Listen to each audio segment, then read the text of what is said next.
최근 BBC에서 우크라이나 전쟁에서 사망한 러시아 군인 명단에 약 2만 5천 명의 이름을 올렸습니다. 러시아 군인 사망자만 2만 5천 명이라는 거죠. 이거는 통계에 잡힌 사람만 그렇고 실제 실종자를 포함한 사망자는 훨씬 많을 것이라고 보고 있습니다. 그리고 이 전쟁이 일어나고 난 후에 러시아에서 남성들을 다 동원하는 동원령을 발행했는데, 이 동원령을 내린 후에 러시아를 떠난 남성 수가 지금이 아니라 작년 9월 기준으로 약 18만 명이었다고 합니다. 그러니까 지금은 훨씬 많이 러시아에서 도망을 쳤다라는 것이죠. 전쟁터에서 조국을 수호하기 위해서 흘려지는 숭고한 죽음이 있는가 하면은 헛되고 수용할 수 없는, 그래서 이렇게 죽을 수는 없어 라고 해서 인정하지 않은 그러한 죽음도 있기 마련이죠. 오늘은 6.25입니다. 1950년 오늘 이 시간 한국은 불바다가 돼서 서로 동족 상잔이라고 하는 아픔을 경험했었죠. 복음을 위해서 목숨을 내놓는 수많은 사람들을 생각해 볼 때, 전쟁터에서 죽음을 피하기 위해서 도망쳤던 사람들을 생각하면은 과연 어떤 것을 수호하기 위해서 목숨을 아끼지 않고 그렇게 복음을 지키기 위해서 자기의 목숨을 전혀 아무것도 아닌 것인 마냥 내놨을까 생각해 보게 되죠. 오늘은 6.25인 동시에 순교자 기념주일이에요. 그러니까 기독교 역사에서 수많은 이 복음을 위해서 순교한 사람들이 있는데, 그 순교한 사람들을 생각해보는 그런 시간이라는 것이죠. 순교, 복음을 위해서 자기 목숨을 내놓는 것. 사실 우리에게는 굉장히 멀게 느껴집니다. 우크라이나에서 총을 쏘고 폭탄이 떠진다는 것이 우리에게 굉장히 멀리 전혀 상관이 없는 것처럼 느껴지는 것처럼, 6.25가 우리와 전혀 상관이 없는 것처럼 생각되는 것처럼, 지금도 많은 사람들이 복음을 위하여서 피를 흘리고 있는데 마치 우리랑은 전혀 상관이 없는 것처럼 살아가고 있다라는 것이죠. 유럽 안보협력기구에 그 안에 소속된 사회학자가 있는데, 이 사회학자 마시모 인트로비네 박사를 포함해서 이 기독교 박해감시 단체를 조사했는데, 전 세계에서 기독교인들이 5분의 1명꼴로 순교하고 있다고 합니다. 그러니까 우리가 예배를 한 1시간 15분 드려진다라고 하면은 그 시간 동안 15명이 순교하고 있다는 거예요. 복음 때문에. 이 박사에 따르면은 지금 기준 아니고요, 2011년 기준인데 매년 최소 10만 5천 명의 기독교인들이 신앙 때문에 죽임을 당하고 있다라고 해요. 매년 10만 5천 명. 미국에서는 어떨까요? 이 땅은 기독교 문화가 곳곳에 가득했죠. 대통령이 취임할 때도 성경책 위에 손을 올려놓고 그렇게 취임하잖아요. 근데 2006년부터 2015년까지 미국에 있는 교회에서 무차별 총기 난사 사고가 총 24회 발생했습니다. 2016년부터 현재까지는 현재가 기준이 정확히 모르겠는데 계속 발생해서 매년 2.3회 정도의 총기 난사 사고가 미국에 있는 교회에서 발생하고 있는 거예요. 그럼 교회 안이 아니라 교회 밖에서 복음을 이야기하고 복음을 지키려다가 목숨을 잃은 사람들은 더 많겠죠. 순교는 우리가 가진 이 기독교 신앙이 얼마나 순수한 것인지 이것을 극적으로 보여줘요. 근데 동시에 우리가 정말로 무엇을 믿고 있는지 선택하게 하는 그 선택이 기로에 우리를 세우게 된다는 것이죠. 우리가 상상력을 동원해서 만약 지금 이 순간에 우리가 순교해야 할 그 상황이 닥쳐온다라면은 지금 네 입술로 예수를 부인하면 살려주고 믿음을 끝까지 지키겠다라고 한다면은 죽이겠어 라고 하는 말을 세계 곳곳에서 듣고 있는데 그것이 우리에게 지금 선택해야 하는 상황이라고 한다면은 여러분은 어떠실 것 같으세요? 오늘 본문의 앞에서 예수님은 포도나무와 가지의 비유를 주셨어요. 예수님은 제자들이 열매 맺기를 바라셨죠.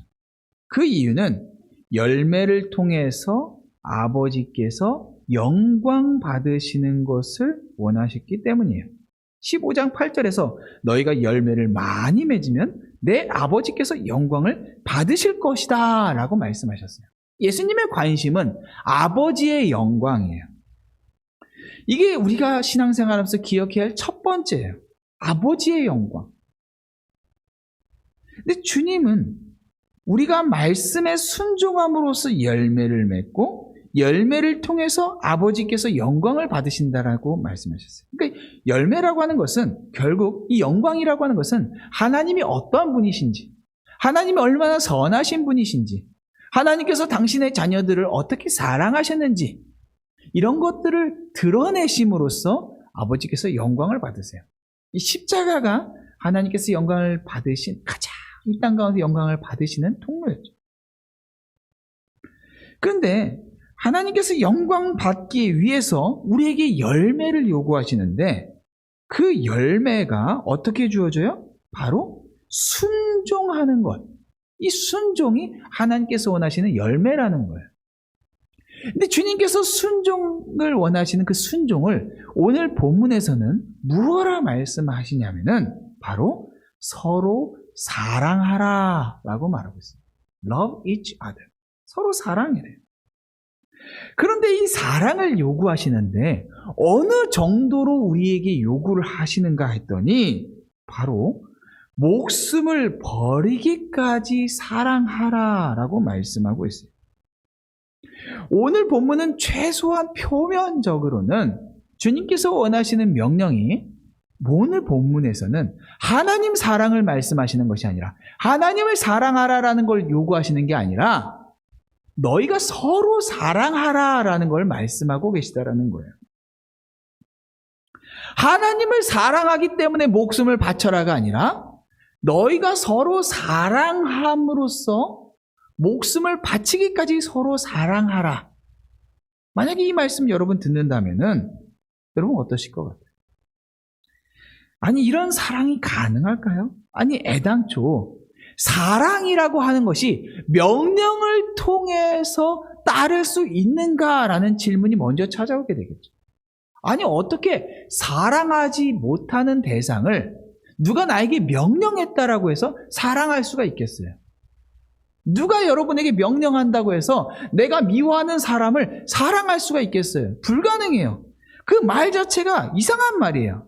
제사를 드려라, 봉사를 해라, 일을 더 열심히 해라. 다 할 수 있는 것들이에요. 하면 되는 거예요.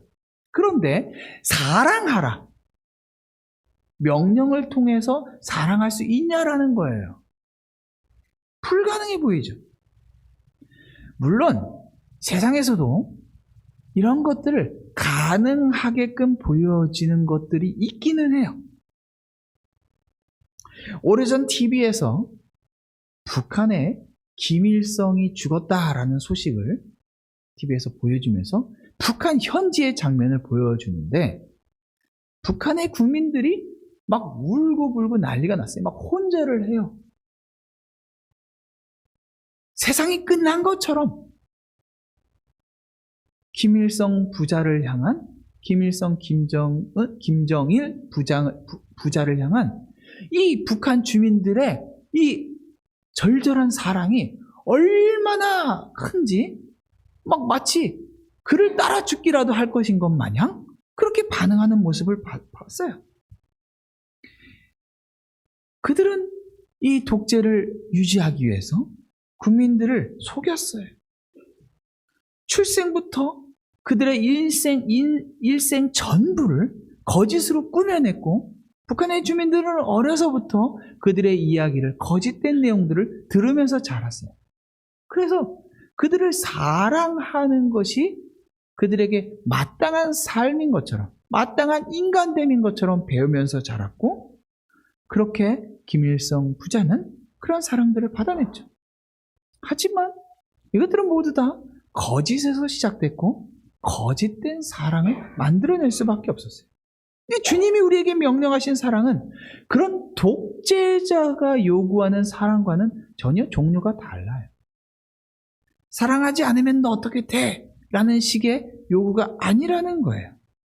주님은 우리에게 그런 형식적인 사랑을 원하지 않으시고 오히려 그런 것들을 경멸하세요. 지난주에 우리가 교회에서 국제선 수련을 하면서 제가 잠깐 이런 얘기를 했어요. 만약에 우리가 교회 사람들을 전도하는데 전도하는 목적이 우리 교회에 더 많은 사람들을 채우기 위한 목적이라고 할 것 같으면은 그건 너무 이기적이지 않습니까? 무엇을 위한 전도해야 됩니까? 전도받는 대상자들이 그 복음을 듣고 구원을 얻는 그런 종류의 전도해야지. 사람들 여기다 잔뜩 끌어다 놓고서는 그냥 우리가 일꾼이 많이 필요해서 사람들을 많이 앉혀놓고 더 많은 헌금을 받아내고 우리가 이렇게 으쌰으쌰 잘하고 있다라고 서로 칭찬하고 격려하기 위한 전도라고 할 것 같으면은 그것은 너무나도 이기적인 태도라는 것이죠. 그러면 정말로 주님께서 당신께서 우리에게 더 많은 무언가를 받아내기 위하여서 그렇게 우리에게 사랑을 요구하셨는가? 아니라는 것이죠. 그러면 주님이 우리에게 요구하신 이 사랑, 어떻게 서로 사랑할 수 있을까요?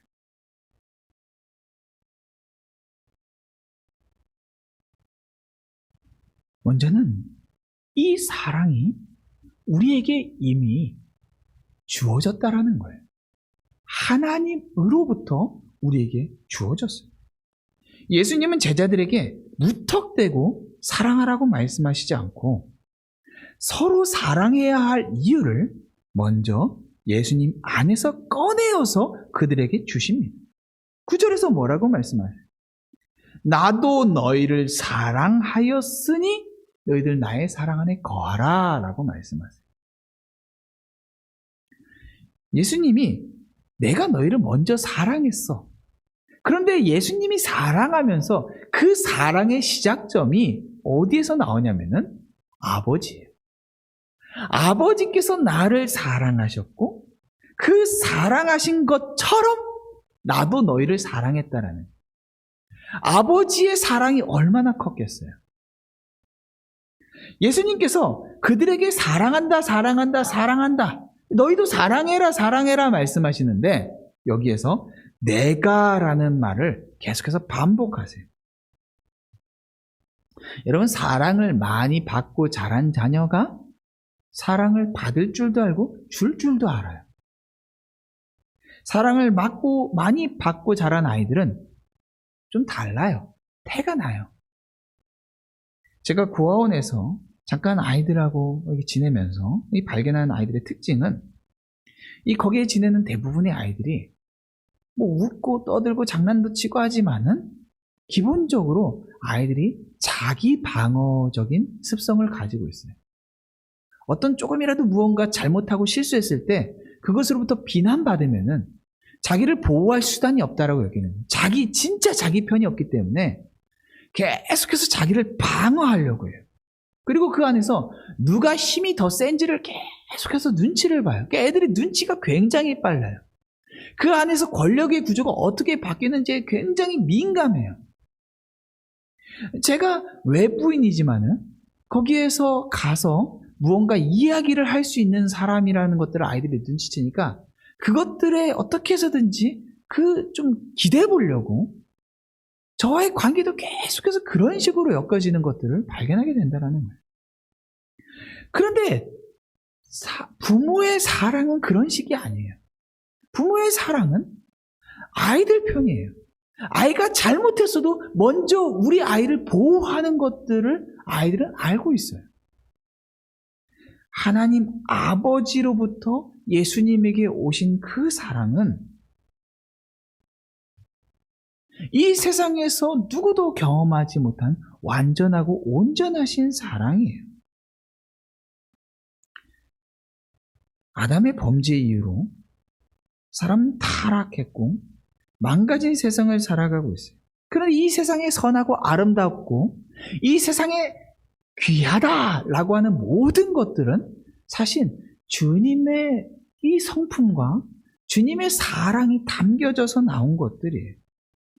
세상을 창조하신 하나님께서 그 안에 질서를 두시고 선한 것을 두신 것은 세상을 창조하신 하나님의 의도가 압제나 억압이 아니라 사랑이라는 것을 보여줘요. 짐승들이 새끼를 기르면서 새끼를 참 아끼는 모습을 보면서도 야, 짐승도 저러는데 라고 하면서 감동을 하죠.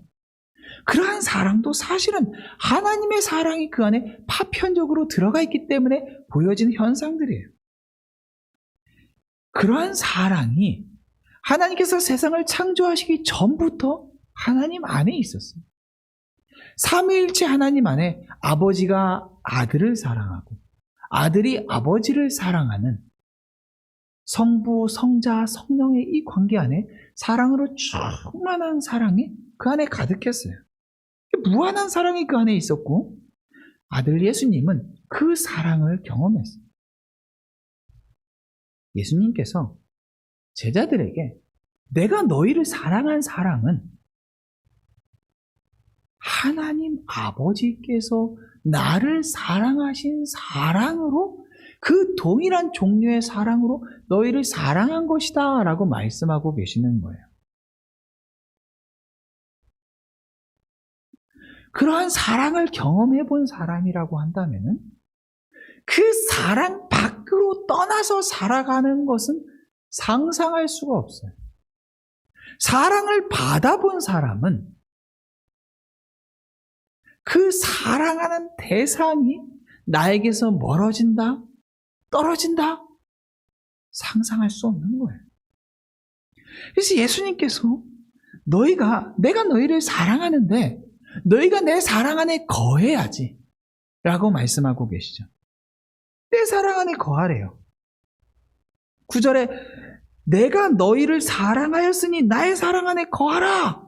그런데 그 사랑 안에 어떻게 거할 수 있는지 방법을 말씀하시는데 그 방법이 뭐예요? 10절에 내가 아버지의 계명을 지켜 그의 사랑 안에 거하는 것 같이 너희도 내 계명을 지키면 내 사랑 안에 거하리라.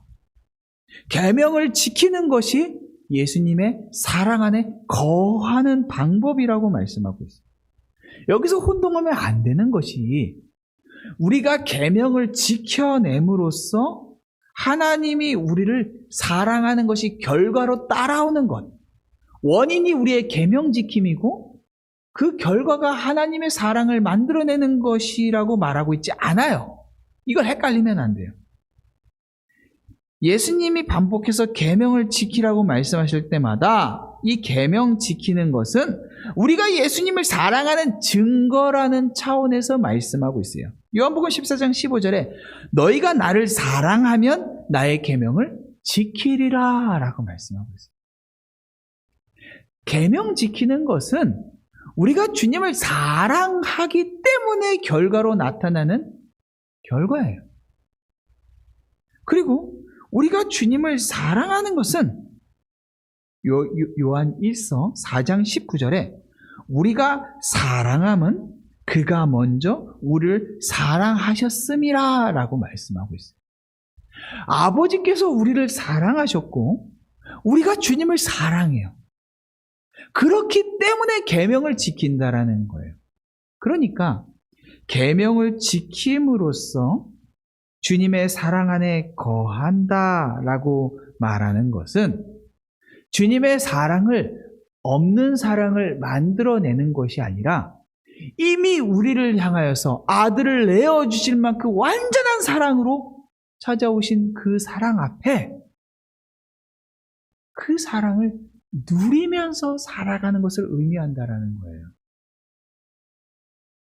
여러분, 주님께서 충성 봉사함으로써 주님의 사랑을 더 많이 받을 것이라고 생각하지 마세요. 주님의 사랑은 어제나 오늘이나 내일이나 완전한 사랑이에요. 아들을 내어주시기까지 사랑하셨다. 이것보다 어떻게 더 사랑할 수 있느냐? 그 아들이 어떤 아들이에요? 하나님 당신이신, 삼위일체이신, 그 무엇과도 바꿀 수 없는 그 사랑의 존재 되시는 아들 예수님이에요. 그 아들을 내어주신 사랑인데 어제나 오늘이나 내일이나 그 아들을 내어주신 사랑으로 이미 우리에게 사랑한다라고 말씀하셨어요. 그 사랑 안에 거한다라는 것은 무언가 부족해서 더 많이 받아내겠다라는 것이 아니라 이미 완전히 주어진 그 사랑을 우리로 하여금 누리면서 살아가는 것을 말씀하고 있다는 거예요. 여러분, 주님의 사랑을 더 풍성하게 누리고 싶으십니까? 그렇다면 주님은 이미 방법을 주셨어요. 계명을 지키라는 거예요. 어떤 계명이요? 서로 사랑하라. 서로 사랑하면 돼요. 우리가 서로 사랑할 수 있도록 주님께서 또 다른 방법을 이미 제시하셨는데 우리에게 참된 기쁨을 준다라는 거예요. 요한복음 15장 11절, 오늘 보면 11절은 내가 이것을 너희에게 이름은 내 기쁨이 너희 안에 있어 너희 기쁨을 충만하게 하려 함이라 라고 말씀하고 있어요. 우리의 신앙생활은 기쁨과 함께해요. 대부분의 순종은 우리의 의지랑 반대돼요. 세상에서 손해를 봐야 되는 경우가 있고 해코지를 당할지 모른다는 염려를 생각하면서 신앙생활해요. 이것을 극복할 때 우리가 정말로 주님 앞에 순종했다라고 말하지 세상 사람들처럼 내가 하고 싶은 거 다 하고 내가 먹고 싶은 거 다 먹고 내가 되고 싶은 거 다 되고 내가 가고 싶은 거 다 가면서 순종했다라고 말할 수 없는 거예요. 그건 내가 하고 싶은 걸 한 거예요. 순종은 내가 하고 싶지 않아도 거기에 반응하는 것, 따르는 것, 이게 순종이죠. 그런데 이 순종은 우리가 하고 싶지 않은데 어쩔 수 없이 해요. 이런 식으로 나오지 않는다라는 거예요. 주님의 말씀에 순종이 요구되는 것은 우리에게 과도한 염려나 걱정을 주기 위함이 아니에요. 순종하는 것은 도리어 이것이 심지어 우리의 목숨을 내놓는 것일지라도 우리에게 참 기쁨을 주기 위함이라는 거예요. 순종하기 전에는 그렇게 염려가 되고 걱정이 되고 고민이 돼요. 이거 말씀 따라서 이거 순종하면은 어떡하지? 주님이 어느 날 저 사람을 위해서 힘들어하는 모습을 보면서 내가 지금 여윳돈이 있는데 좀 흘려보내라는 마음. 무슨 생각이야? 왜 이런 생각이 들어? 막 덮으려고 하죠. 이거 그냥 줘버리면은 내가 갖고 싶었던 거 못 갖는데? 내가 하고 싶은 거 못 하는데? 염려가 되고 걱정이 되는 거예요. 그런데 주님 말씀에 순종하고 났더니 해보면 알아요. 신앙의 맛이 무엇인지를 경험한다라는 거예요. 주님이 우리에게 약속하신 기쁨은 세상의 기쁨과는 달라요. 세상이 우리에게 줄 수 있는 기쁨은 많은 것들을 가지고 있다라는, 저 사람들보다 더 좋은 것들을 누리고 있다라고 하는 그런 생각들이에요. 그런데 여러분, 아무리 좋은 집에 한번 살아보십시오. 내가 사랑하는 사람이 아닌, 내가 미워하는 사람과 살면은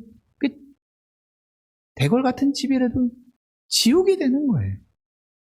아무리 맛있는 음식을 먹어도 내가 불편하고 내가 미워하는 사람하고 먹으면 체해요.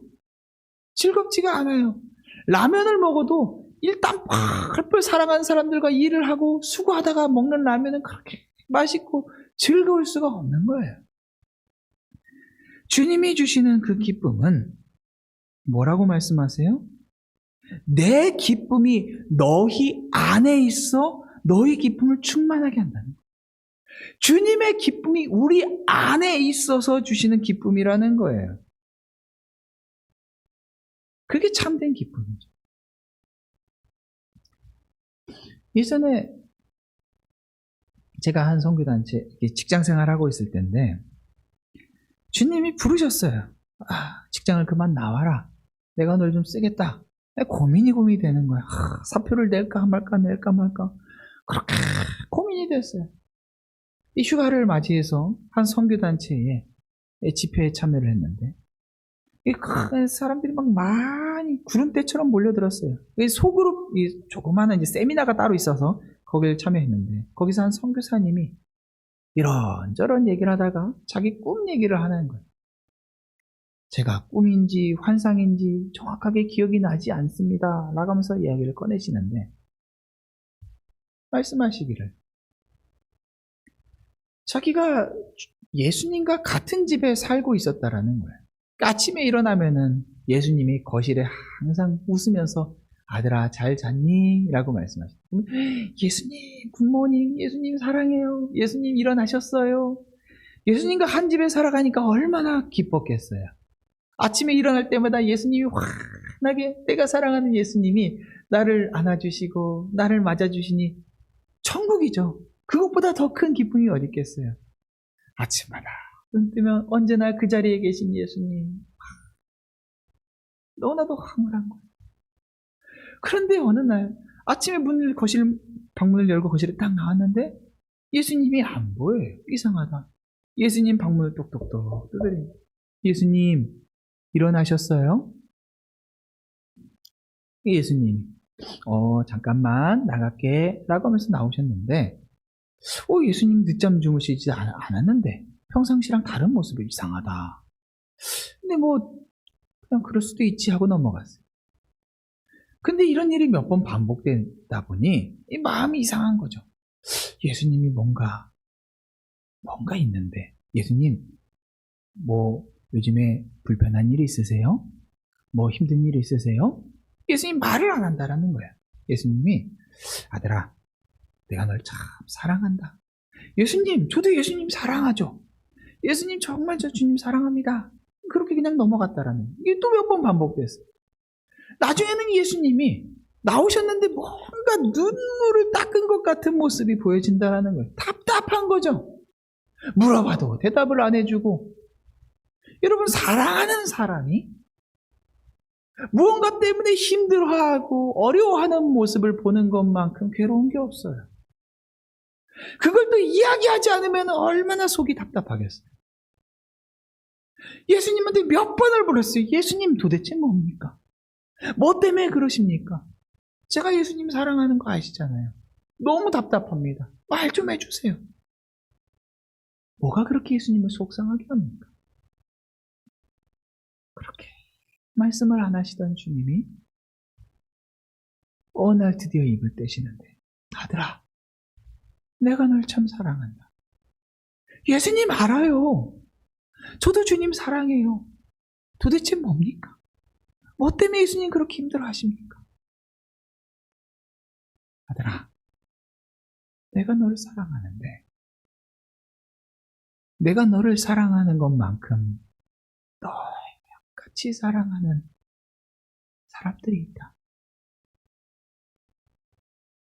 그런데 그 사람들이 오늘도 나의 사랑을 전혀 듣지도 못하고 깨닫지 못해서 지금 죽어가고 있구나. 그게 내 마음을 너무 아프게 한다. 사랑하는 주님이 속상한데 나를 사랑한다는 거 분명히 아는데 그 신앙생활하면서 살아오면서 주님이 나를 얼마나 사랑하는지 수없이 고백했고 알았다라고 고백했는데 정말로 나를 사랑하는 것만큼 사랑한다면은 내가 주님을 아는 지식이 아직도 제한적이지만 그만큼만 알아도 얼마나 사랑하시는지 너무나도 크다라는 걸 알겠는데 그러한 사랑으로 누군가를 사랑하는데 그들이 주님을 알지 못해서 죽어가는 걸로 아파하시고 슬퍼하신다라고 하면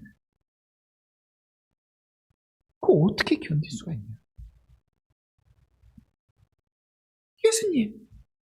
예수님 울지 마세요. 알겠습니다. 예수님, 제가 갈게요. 예수님, 그 예수님의 사랑을 알지 못하는 저도 있다면 제가 갈게요.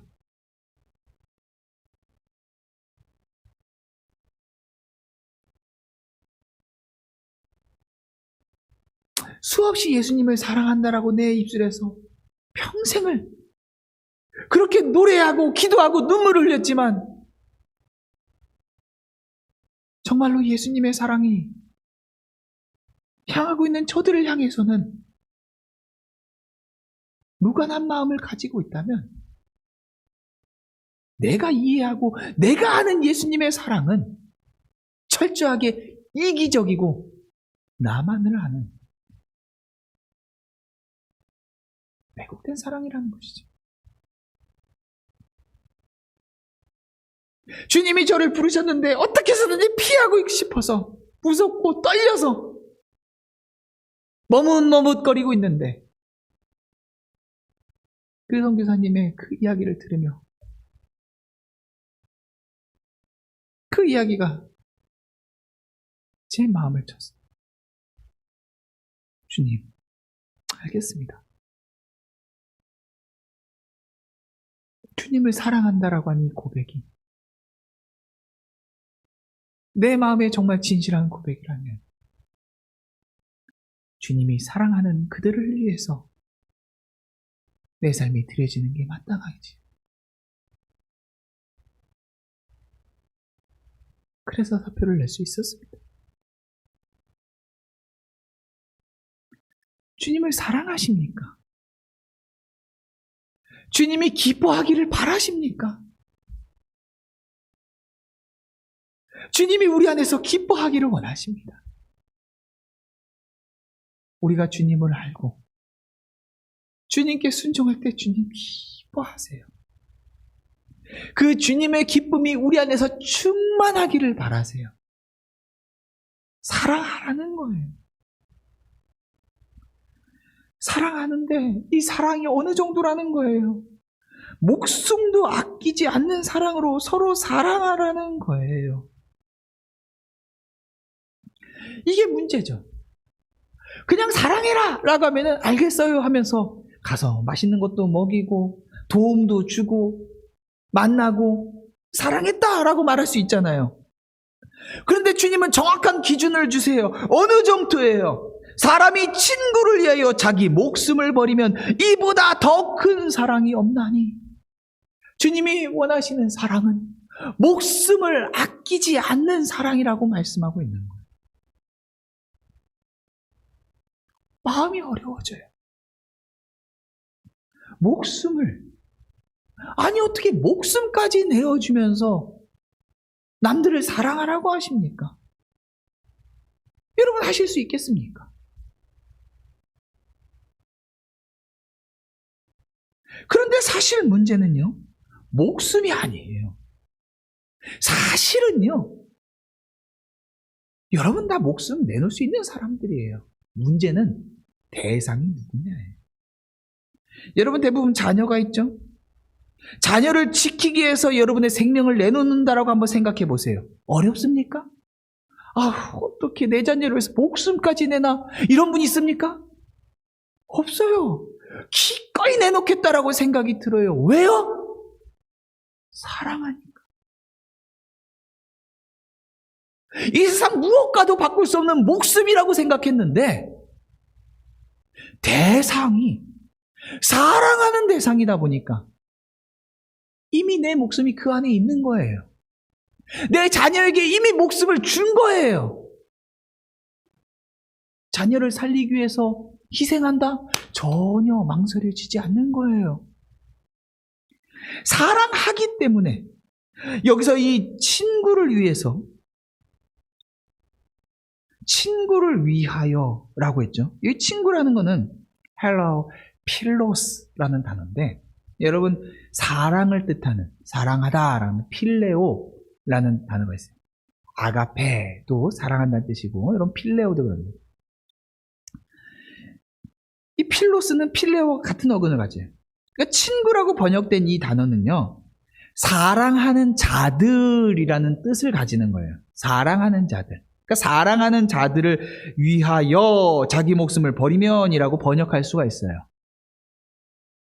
그러니까 예수님께서 너희가 사랑하는 자들을 위하여 자기 목숨을 버리라 라고 말씀하고 계시는 거예요. 예수님 자신은 사랑하는 자들을 위하여 자기 목숨을 버리셨다라는 거예요.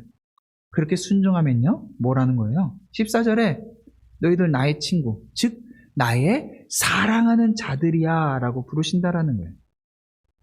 여기서 14절에 명하는 대로 행하면이 원인이고 나의 친구가 된다, 이런 결과를 말하는 게 아니라, 나의 친구는요 상태예요. 나의 친구라는 상태를 가지고 있다면요, 너희들은 내 명하는 대로 행하는 특징을 갖고 있다라는 말을 하는 거예요.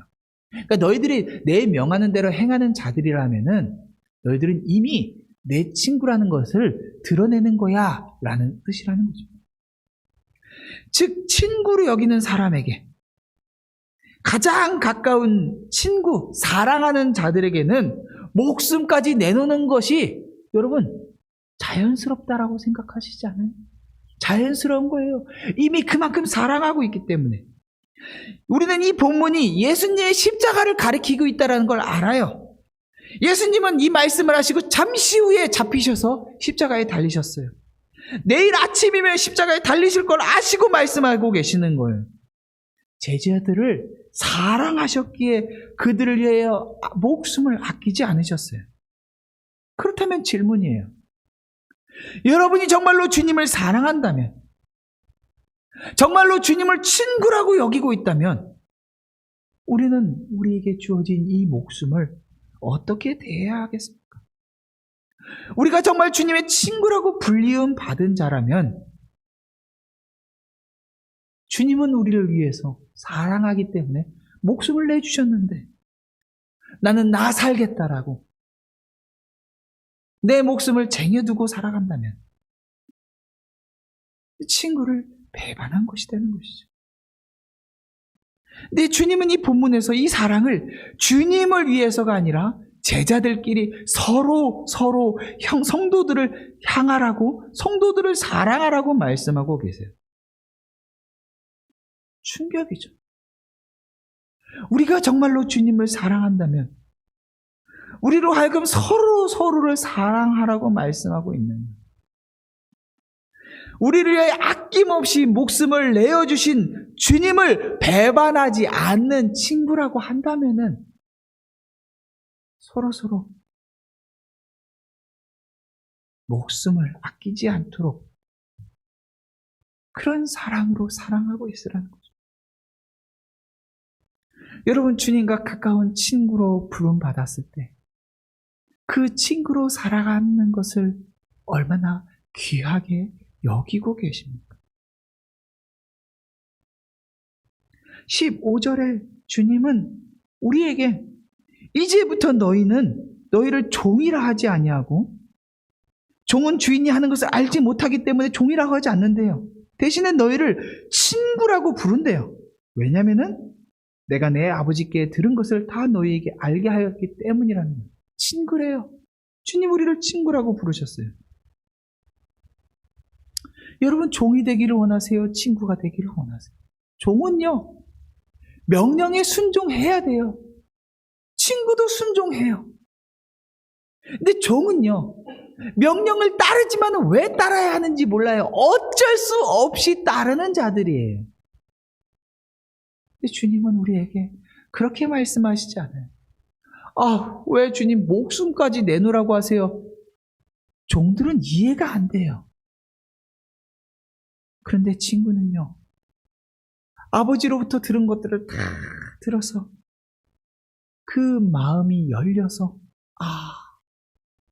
주님을 사랑하고 주님의 마음을 기쁘게 하고 싶은 마음이 이 안에서 자연스럽게 나와서 순종하기를 원하는 거예요.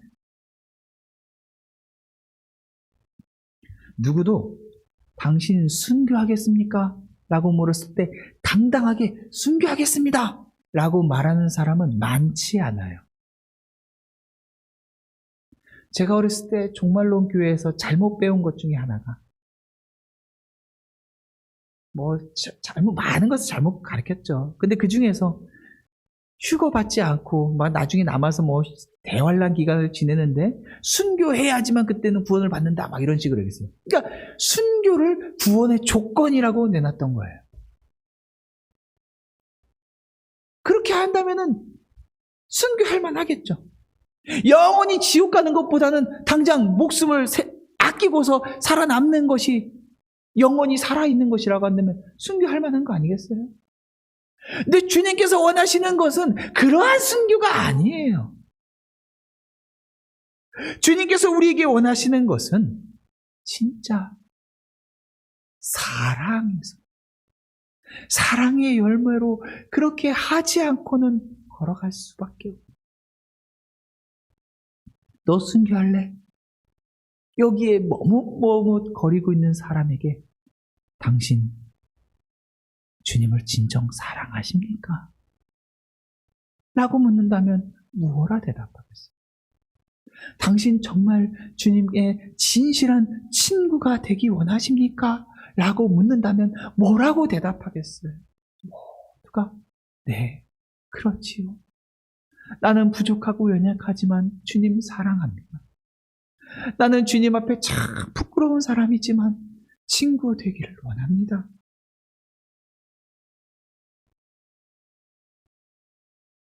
그런 사람들은 이미 주님께서 내 친구다 라고 부르고 계신 것이죠. 그래서 17절에 내가 이것을 너희에게 명함은 너희로 서로 사랑하게 하려 함이라 라고 말씀하세요. 권면이 아니에요. 명령이에요. 서로 사랑하라고 명령하고 계세요. 명령은요, 말씀으로 세상을 창조하신 주님의 명령은요, 우리는 할 수 없다라고 생각돼도요, 그 명령은 반드시 이루어져요. 그저 아멘으로 순종하기만 하면은 필요한 모든 것들을 주님께서 이미 예비하시고 넉넉하게 채워주시는 거예요.